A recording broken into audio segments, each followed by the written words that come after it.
Tim mewah keseringan kala itu lucu, gak sesuai kan? Apalagi mantan juara.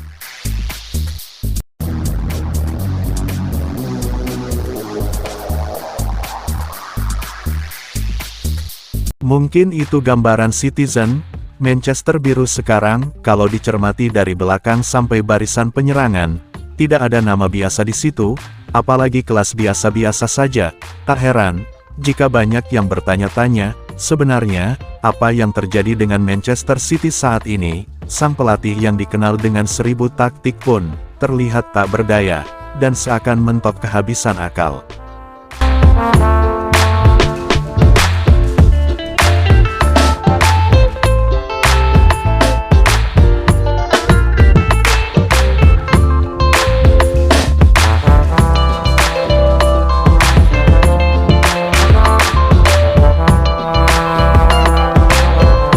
Sangkaan cederanya Rodri disebut banyak pihak sebagai biang masalah utama penurunan drastis pasukan Pep Guardiola. Apakah memang seperti itu? Kalau dilihat barisan pemain, City masih punya Kevin De Bruyne. Kita semua tahu bagaimana kelas permainan De Bruyne. Semenjak datangnya Rodri di City, memang peran De Bruyne ini perlahan mulai tergeser. Itu semua dikarenakan seringnya cedera yang menghampiri KDB ini. Bisa jadi ini kenapa banyak pihak serta-merta menyalahkan cederanya Rodri lah sumber masalah underperformnya klub ini. Tidak adanya pengatur irama serangan, dan titik pusat permainan taktik Guardiola bertumpu pada pemain satu ini.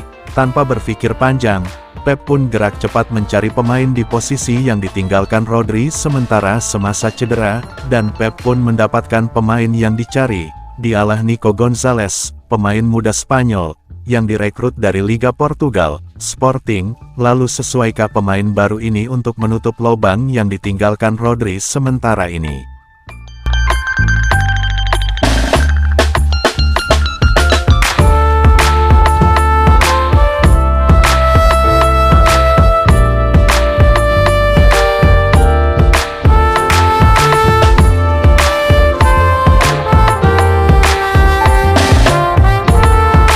Alih-alih menemukan pengganti sementara Rodri di posisi vital formasi City, di laga debutnya, sang pemain baru ini malah cedera. Debut juga belum usai babak pertama, lewat tackle yang dialami Nico Gonzalez, dan dinyatakan cedera, dan meski absen untuk beberapa pertandingan selanjutnya. Pusing Guardiola dengan hal ini.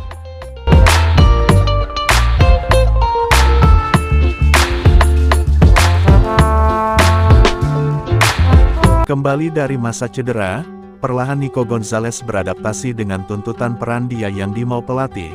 Walau belum penuh menutup peran Rodri, kelihatannya Guardiola cukup puas dengan penampilan Nico Gonzalez sampai sejauh ini. Angin segar menerpa City, perlahan penampilan tim menunjukkan grafik sedikit naik dan menjauh dari kekalahan beruntun seperti sebelum-sebelumnya. Di lain hal, berita Rodri yang mulai melakukan sesi latihan terpisah pun sedikit memberi harapan baru dan semangat baru klub ini untuk menghadapi sisa liga dengan semakin percaya diri, kembali bersaing di Big Four Premier League.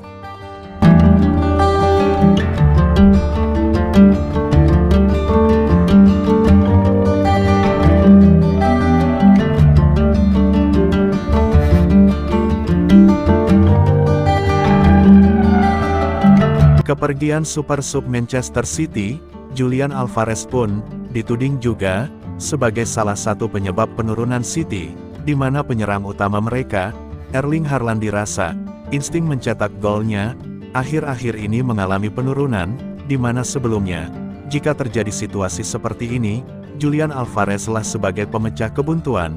Dengan gol-golnya sebagai super sub, bahkan tidak sedikit juga, kalau kepindahan Julian Alvarez ke Atletico Madrid adalah kesalahan strategi manajemen Manchester City, karena kuantitas golnya selama di Manchester City terbilang gacor.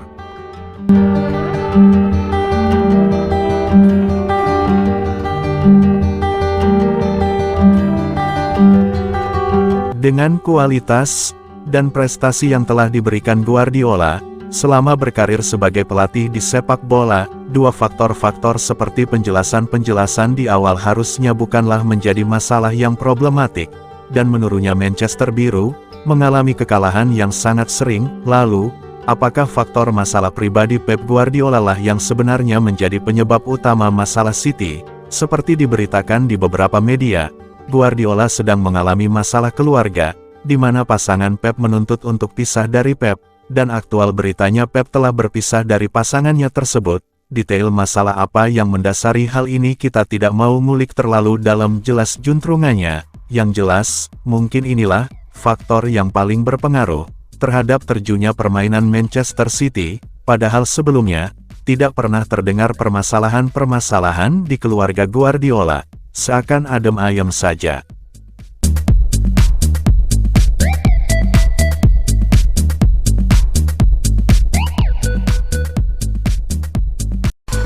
Menilik update Manchester City sekarang, nampaknya era galau City tersebut sedikit mulai teratasi, dengan mulai stabilnya penampilan City akhir-akhir ini. Bahkan, City juga telah melakukan langkah pembelian aktual, di mana mereka menandatangani dua kapten muda dari dua negara biang sepak bola, kapten muda Brasil dan kapten muda Argentina.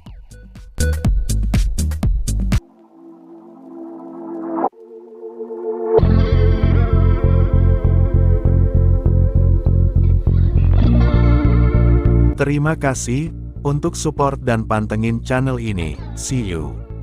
Untuk update berita sepak bola dan analisa sepak bola dari sepak bola dunia, jangan lupa untuk subscribe, like, share, dan komennya.